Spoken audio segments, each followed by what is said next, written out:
From the McCourtney Institute for Democracy on the campus of Penn State University, I'm Michael Berkman. And I'm Chris Beam, and this is Democracy Works. Michael, today we're going to talk about an issue that is very topical and one that a lot of people have kind of asked us what we think about it, and that's just the issue of civility. Or the lack thereof. Exactly, right. There's a lot of stories, a lot of examples, a lot of reason why people are thinking about this right now, and obviously can't imagine why that would be. Right.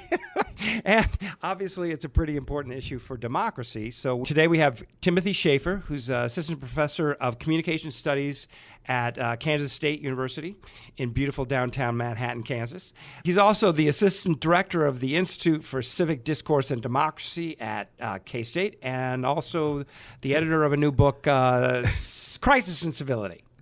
Well, before we get to Professor Shaffer, why do you think civility is important to democracy? Or let me put it this way. Do you think civility is essential to democracy? I do. Why is that? I think that civilization and civility have the same root, the same Latin root, civitas, and it's hard to see how you can have the former and not have the latter, or whatever. You can't have civilization without civility, I guess. Meaning what exactly? Meaning, well, look, let's say that what it's not. Civility doesn't mean just being polite. It doesn't mean being nice. It means treating all your fellow citizens with a kind of mutual respect. And actually, civitas in Latin does mean, refers back to citizenship. It means befitting a citizen. So I think it is, as long as we understand that civility means treating everyone with a kind of mutual respect, then I do think it's necessary, because you can't really have an argument then. And without an argument, you don't really have a democracy. I think, you don't have to agree. And as we've said, many times, if you're going to have a democracy, you have to assume that disagreement is inescapable. But in the midst of that, we have to live together. And so the one way that we do that is by accepting the legitimacy of other people with points of views that are different from our own. Yeah, I mean, it's worth noting within governing institutions, like, for example, within legislatures, within Congress, there are all kinds of rules and norms that are intended to preserve a sort of civility.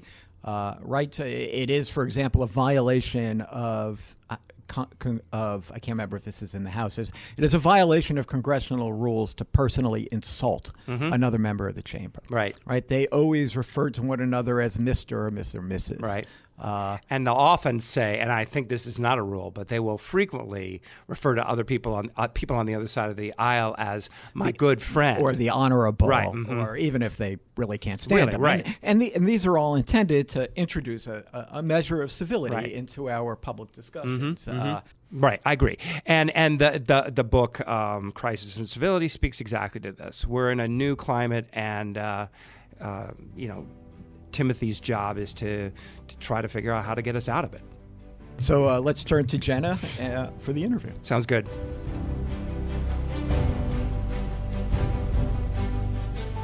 This is Jenna Spinelli here today with Tim Shaffer. Tim, thanks for joining us on Democracy Works. Thanks for having me. So civility is one of those terms that means something different to everyone, I think. And you've just edited a book on the topic that gives two definitions. One is civility as responsiveness, and the other is civility as politeness. Can you explain what those mean and how those two definitions might interact with each other? Yeah, no, I appreciate the opportunity to do that.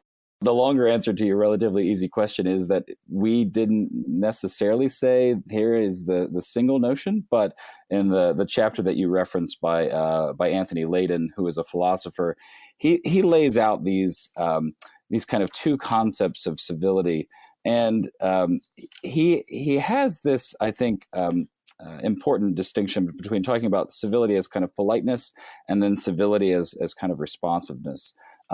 Which is really helpful because as someone who studies this work and engages it in practical situations and settings, it's important that we think about civility as being more than just kind of minding your manners or abiding by the rules or the expectations of kind of a dominant society.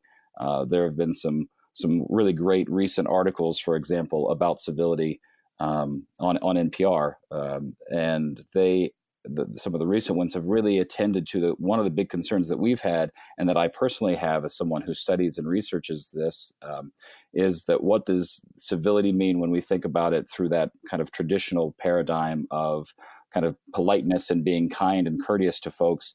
What does that mean to those who are on the margins or who are excluded from kind of the dominant expression of a culture or a society? So I've seen a lot of calls on social media and elsewhere to revive civility. That's a hashtag I see all the time. And I'm wondering how you can go about doing that, about reviving something, if there's no clear consensus about what civility is in the first place.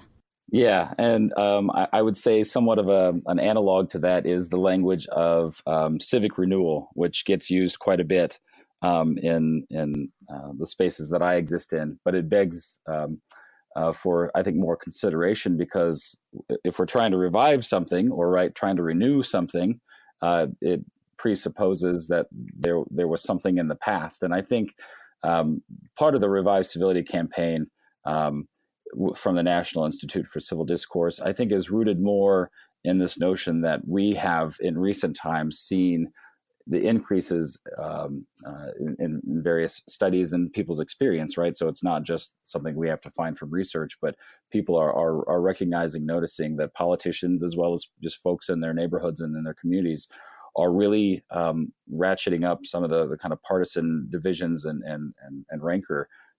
So for us to think about kind of reclaiming something, it's more how do we step back a little bit from maybe this more kind of extreme precipice where we seem to be situated right now, rather than saying there was a particular golden age of civility. Because, I mean, and rightfully so, the critics of civility would say, yeah, we could say we followed the rules and we kind of maintained those expectations of how we would engage in public discourse or discussion, whether in Congress or elsewhere.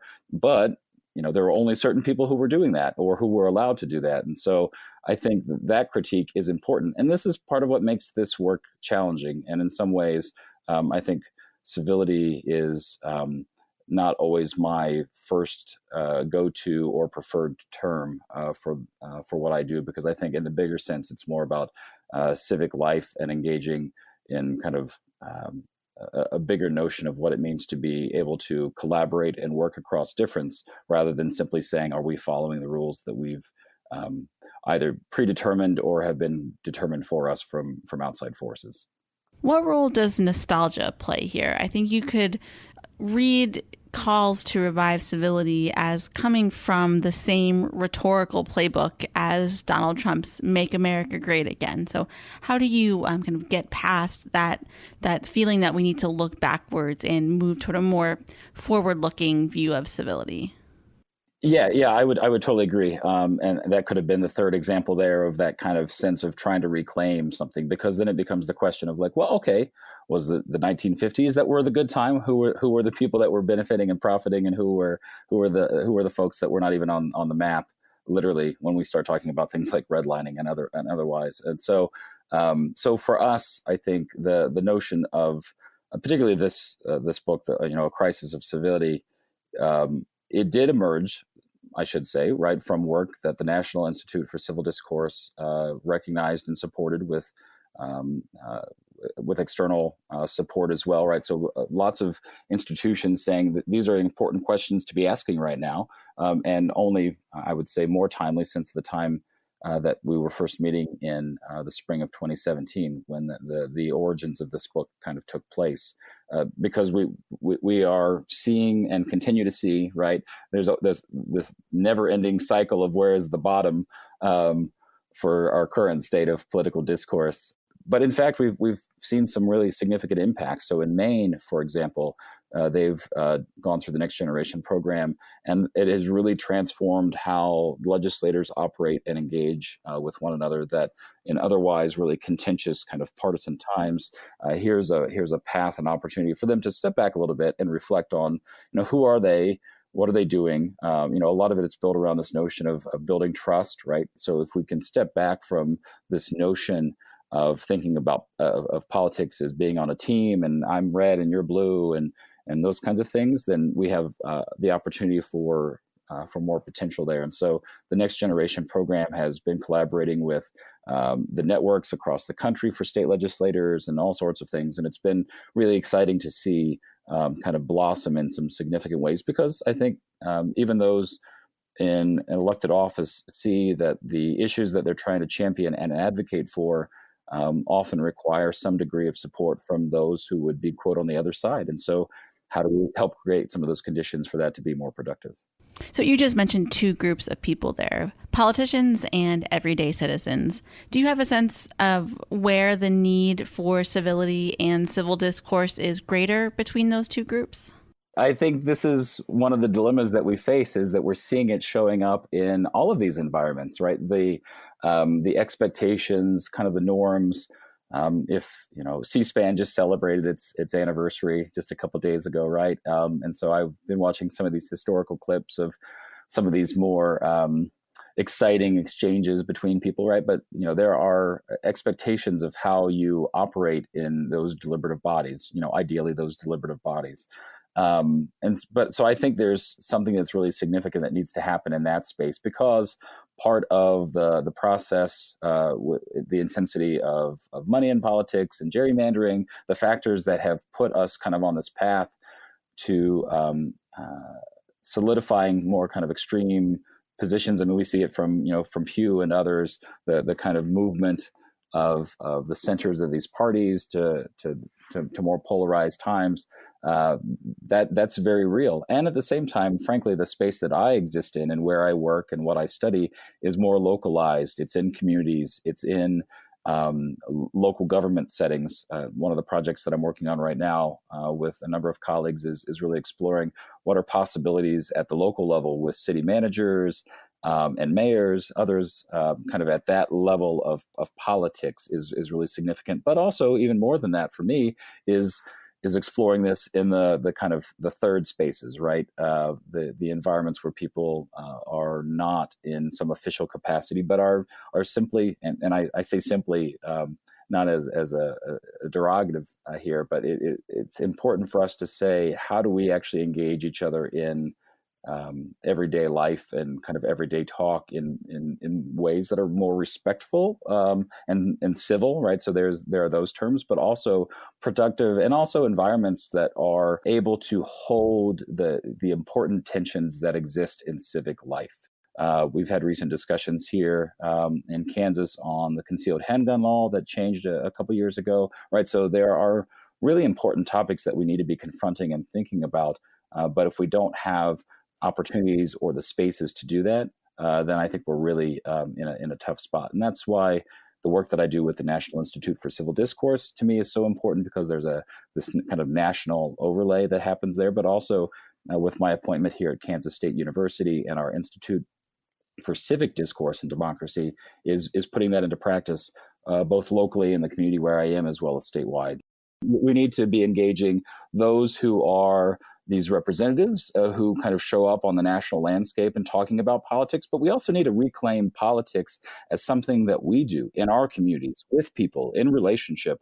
And when I hear it quite a bit from students, they're like, "Oh, I'm not into politics," right? Because they only think about that as happening in Capitol buildings, whether it's in Topeka or Washington D.C. But we need to kind of recalibrate that in a significant way if we're going to kind of see ourselves out of the times that we're in right now. So something I think that's brought up as a critique of those deliberations you just mentioned is, how do you turn those conversations into policy? The discussion in and of itself is good to help people develop a sense of empathy and maybe hear things from a different point of view. But I think people can also get turned off if they don't see those discussions leading to tangible changes. So how do you reconcile those two things and start to bring together the act of deliberation with more substantive policy changes?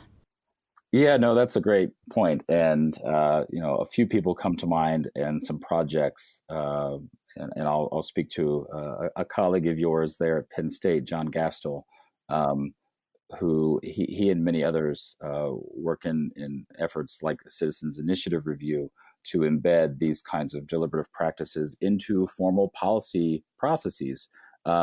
So, CIR creates those kinds of conditions where ordinary people come together and hear kind of expert testimony, kind of wrestle through ideas that are going to show up on a ballot initiative. And at the end of a few days, a very intensive few days, and a very structured few days, they come out and make these statements about how they have come to either agreement, and usually there's never kind of unanimity to kind of the decision, but there is an opportunity for us to see a framing of issues that is outside of just the kind of expert paradigm, or that is being communicated to us through advertising or whoever's got kind of funding.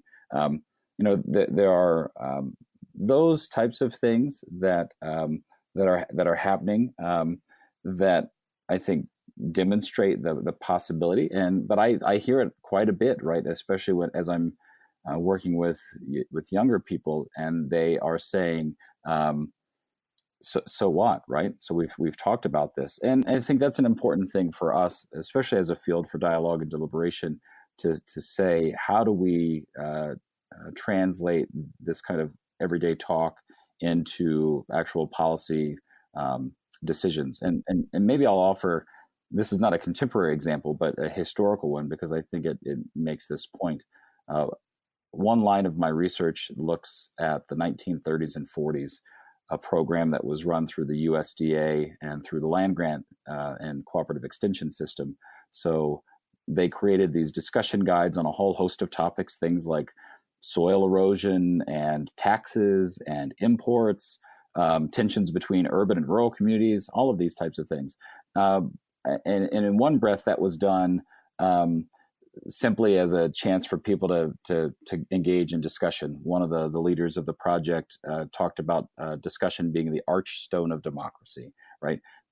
But they also paired that with a formal process that was being done at the time for land use planning, right? So the people who were part of the land use planning boards, if you will, at the local level, that then had influence on regional and state, and then finally kind of national policy, were grounded in these kind of deliberative and kind of dialogic principles. So when we think about that bridge between kind of everyday talk and policy decisions, I think it's really important for us to say, how do we actually do some of that? Sometimes talk is really important, and that's where the expectation should reside, that we need to just understand either one another or the topic before we just immediately move to action.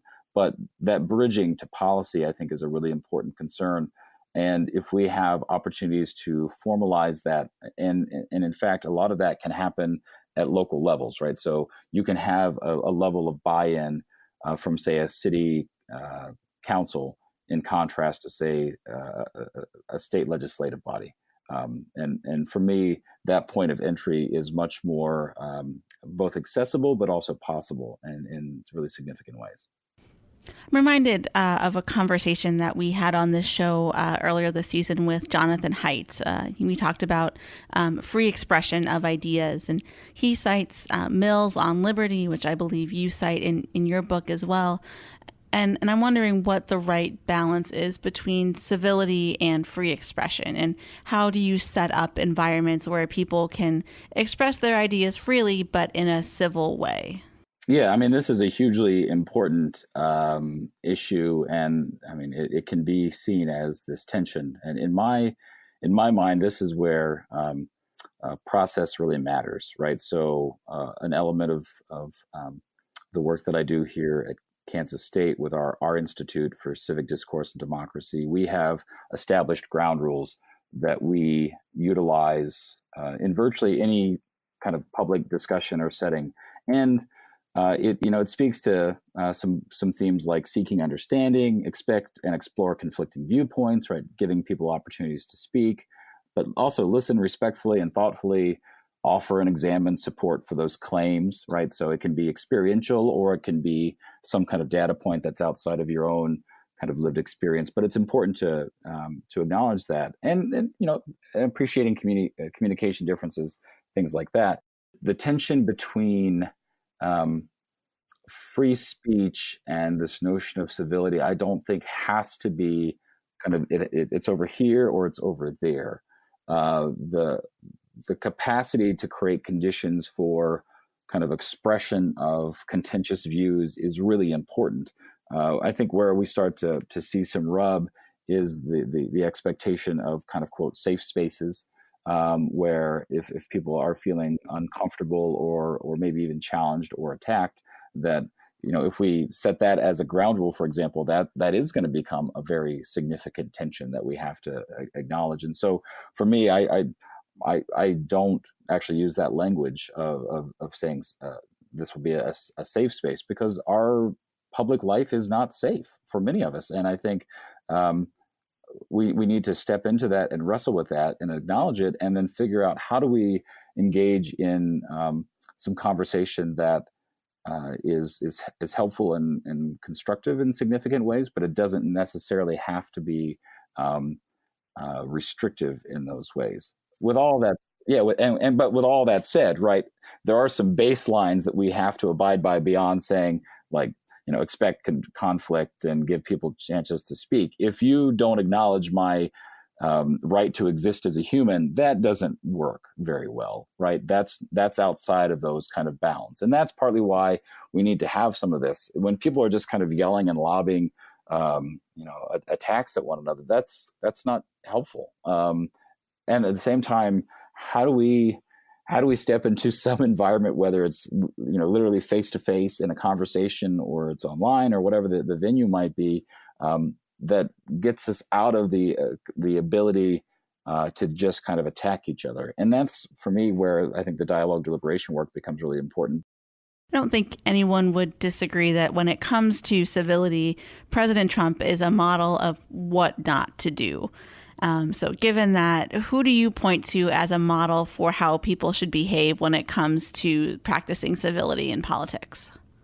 Oh, that's a good question. And it's funny, I don't have an immediate go-to as kind of like, here's the classic example of someone who ought to be our kind of exemplar. But, just given the state of things as they have been recently, and it seems like it will continue for a bit, I will point to someone like, Senator John McCain as someone, and we've seen this from a lot of figures who have now left elected office in recent years, is the notion that you can still have you can have your strong views, but you can engage and recognize when you need to give a little bit, or also when you might be wrong. David Brooks kind of famously not too long ago came out and wrote an essay on reparations and basically said, yeah, what I used to think, I don't think that anymore, right? And we're not often afforded the opportunity to see people in public life step back and say, that thing that I thought strongly about previously, I've taken in more information, I've reflected on it, I've thought about it, and now I come to this place. We don't have a lot of good examples of that, honestly, and I think that's part of our dilemma. So that's part of, back to your comment earlier about what are we trying to revive or what are we trying to reclaim. I think there's a desire to get to some level of normalcy, normal behavior in this kind of environment of frankly a new normal as it seems to be. So I'm reminded too of an episode that we did last year with Laurie Mulvey, who directs the World in Conversation program at Penn State. The episode is called A Conversation About Conversation. We'll link to it in the show notes. But Laurie in that episode talked about the need for facilitators in these discussions as a way to maintain that sense of civility and help people appreciate other perspectives. And I'm curious what role you think facilitators play in deliberative democracy. Having kind of the conditions for informal, everyday political talk is really important, right? And increasingly, we're losing kind of those third spaces where people do that. We talked about libraries a little bit ago. There's that new book, Palaces for the People, that argues why we need kind of social infrastructure if we're going to think about things like social capital.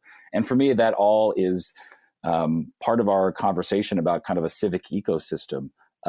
That we need to have opportunities for just the daily interactions with neighbors, those that we work with, that show up if we show up in places like churches on the weekends, right? Those kinds of environments. That's really important. But I would agree, right, with the point that facilitators are really important and really helpful if we are going to get to that level of having kind of discussion be constructive and engaging in the ways that are essential and necessary for democratic life. And so that's one of the things that is built into almost everything that I teach. I teach both undergraduate and graduate students. I direct a program called Dialogue, Deliberation, and Public Engagement. So it's a professional certificate program. And we've had people from federal and state agencies, people from the nonprofit world, as well as, just kind of ordinary folks in communities who are interested in really learning the different process models and, frankly, how to facilitate that. So I think the role of facilitators is an essential one. And I'll borrow a phrase a colleague of mine, Martine Carcassonne at Colorado State, he has been using and kind of coined with Leah Sprain, who's now at Boulder, but passionate impartiality, right? So this role of facilitators being passionate. I mean, this is going to sound slightly silly, but right, passionate about process, passionate about democratic practices actually being put into play and realized with people. And at the same time, recognizing that if you're going to pull that off, you need to do it in a way that has you stepping back from being kind of a participant and a contributor to that conversation. So I have really strong views. I have a file cabinet with bumper stickers from many years that lives in a closet at home because I choose not to have it in my office here, because part of what I do and what I teach is not being that person, right? Necessarily being that kind of advocate for the things that I feel strongly about. But what I do, and many others in this world of dialogue and deliberation, what we do is prepare students and others to use this work. So, Tim, we're going to end now, as we always do, with our 4 Mood of the Nation poll questions. So, thinking specifically about American politics, what makes you angry? I think the level of acceptance that what is happening right now is how we ought to let things be. What makes you proud? That there are people who are investing a lot of time and energy and resources into trying to cultivate a more democratic expression of shared life. What makes you worry?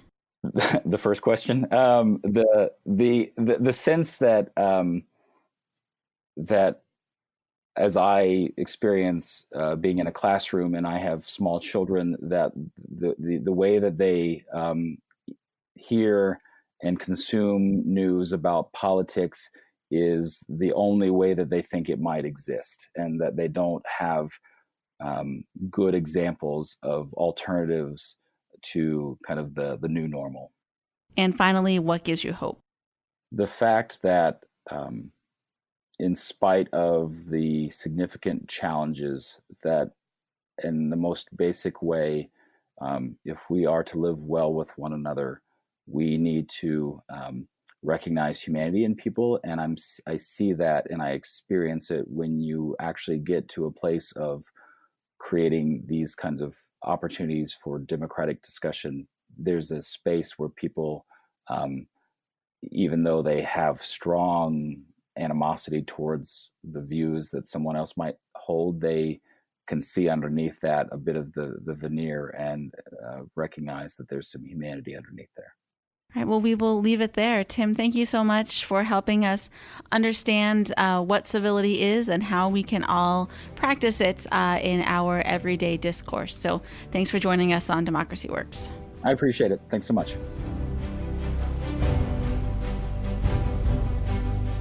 Well, that was certainly very interesting, but I do feel like we need to address the elephant in the room. And that elephant would live at 1600 Pennsylvania Avenue? The one who called his former secretaries of state dumb as a rock. Yeah. Timothy was a little reluctant to call that out, but I just don't think it's impossible to talk about a decline in civility without talking about that Donald is Trump. The question. The president is the only person in United States politics that everyone votes for, and it's the only one that really represents the United States of America as a single person. And what he or she does and says matters in terms of the climate of the culture, the political culture at large. And so it's unrealistic to think that the behavior of the commander-in-chief, the occupier of the bully pulpit, is not going to affect the behavior and attitudes of ordinary citizens. Well, and it's also the fact that he relies for presidential communications on a medium which is sort of designed to be uncivil. Or at least it facilitates incivility. At least it facilitates it. Mm-hmm. I mean, Twitter is not really a great place to have a thoughtful discussion. People do it, and I admire them for it, but yeah, it's hard. It does, but it also lends itself to trolling and to insults, and, and this is his preferred means of communication with his the métier. with the American people. Are we seeing the effects? Are we seeing trickle-down effects, do you think, from the president? I think absolutely we are. I mean, whether or,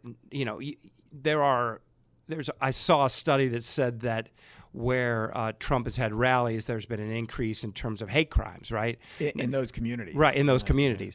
And so that would be the most extreme level. It's hard to believe that this doesn't have an impact, right? If it's okay for the president to talk this way, why is it not okay for me to talk this way? I don't know what the answer to that is. I think it's only fair for us to bring up the issue of incivility that the right routinely brings up, which is, Maxine Waters and others in the Democratic House arguing that it's okay to interrupt the dinner of Kristen, what's her name, Nielsen? Yes. Yeah. Yeah, and others. And others. Sarah Sanders. Yeah. And I remember when Jonathan Haidt was here a few weeks ago, he made a point of saying that's wrong. Right. It's hard to argue with that. Right. And so the argument, or the kind of line that I think needs to be made here is, whenever you think circumstances justify you being uncivil, you should be damn sure that that's an appropriate response, and understand that what it is you are risking in order to do that, right? So, there are people who would say, look, the Trump administration is putting children in cages, therefore incivility is justified. There are people who would say, abortion is murder of a child, therefore incivility is justified. There are people who are quite ready to make that judgment. All I'm saying is I think you ought to make darn sure that you are understanding the consequences of your action if you do that.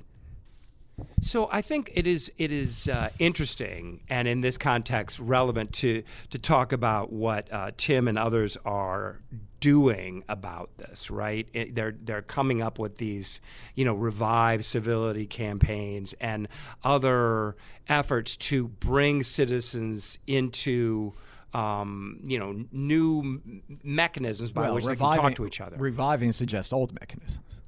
Yeah, that's right. Reviving suggests bringing back something from the past. That's true. They're trying to do new ways to bring back what they thought was better established in eras past. Yeah, so make America great by reviving civility. Yeah, I don't think they would. I don't think Timothy would frame it that way. Well, I'm being somewhat facetious. Yeah, But part of my point about changes in the party system and the way people have sorted themselves out is that just talking about going back to the past might be a little bit unrealistic. I think that's right. We're in a different age. Mm-hmm. We're in an age not only of entirely different kinds of technologies, as we've talked about, but also a party system that is, under its current design, accentuates the divisions among people and therefore makes it all the more difficult. It makes these efforts, deliberative efforts seem so minimal. I mean, you're it's just a tiny little effort when, the bullhorn, the megaphone of the presidency is just always and so loudly pushing in the other direction. So, it just remains to be seen. Clearly, the issue is not going away. And it seems like there's a lot here. We may want to address this, again, going forward, because I do think that it's something that people are concerned about. And I don't know that we have any real idea as to how we get out of this, right? The one thing Timothy Shaffer and others are doing is saying, well, here's a strategy, see what you think of this. Well, a important topic. We'll be back to it, and our thanks to Timothy for raising these issues. And to Jenna for yet another really terrific interview. So, from the McCourtney Institute for Democracy, I'm Michael Berkman. And I'm Chris Beam. Thanks for listening.